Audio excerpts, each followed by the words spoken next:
Hi everyone, welcome to Shhhcrets. Before we get into it, make sure to subscribe if you like my vibe.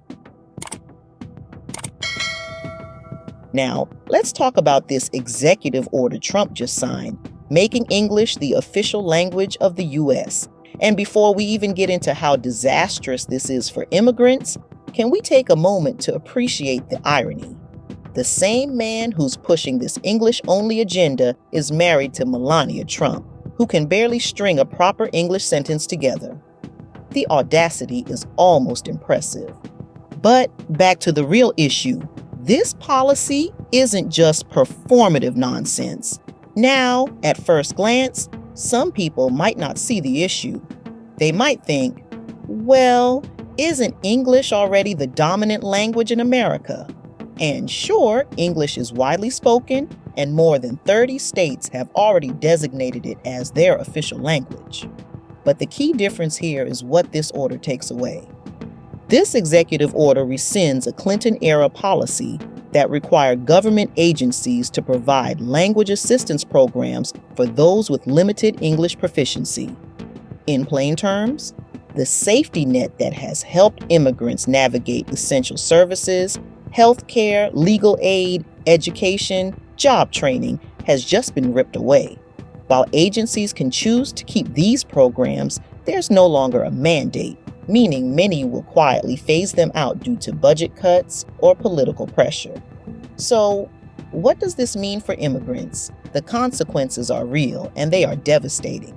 Trump and his supporters want to frame this as a way to unify the country. But what it really does is build more barriers for those trying to integrate. 1.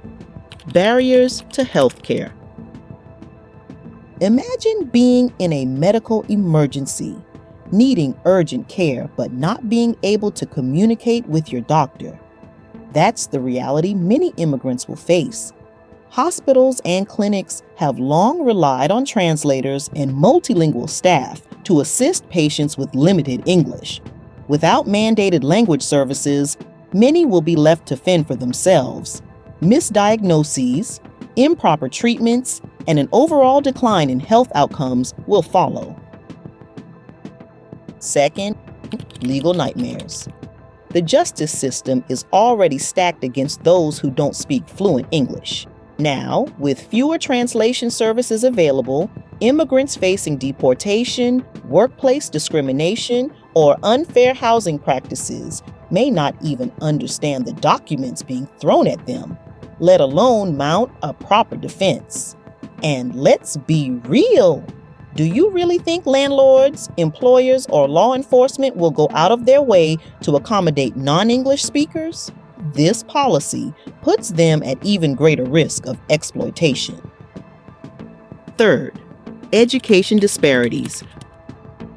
For years, bilingual education programs have helped immigrant children integrate while keeping up with their studies. Without proper language support, we're looking at a generation of students struggling to keep pace, falling behind, and ultimately being set up to fail. Education is supposed to be a pathway to opportunity, but this move builds a linguistic wall that locks people out. Fourth, workplace discrimination. Many immigrants take English classes while working, gradually improving their skills. Without government-mandated language assistance, it becomes harder for them to access these resources. Employers will have an easier time rejecting applicants who don't speak fluent English, further widening the economic gap. This order doesn't just encourage English proficiency, it punishes those who aren't already fluent. 5. A step toward erasing cultural identity. America has never been a monolithic culture. It's a melting pot of languages, traditions, and histories. By declaring English as the only official language, this order signals a shift toward assimilation over integration. It tells immigrant communities that their native languages are unwelcome, that their cultures are second class, and that their contributions are only valid if they erase a part of who they are. The White House claims this order promotes unity, but let's be honest, it does the opposite. A truly unified country ensures that everyone, regardless of background, can participate in society. This move creates exclusion, division, and systemic barriers that will impact millions. So, what do you guys think? Is this a step toward a cohesive society, or is it just another way to silence and push out immigrant communities? Let me know in the comments. That's a wrap.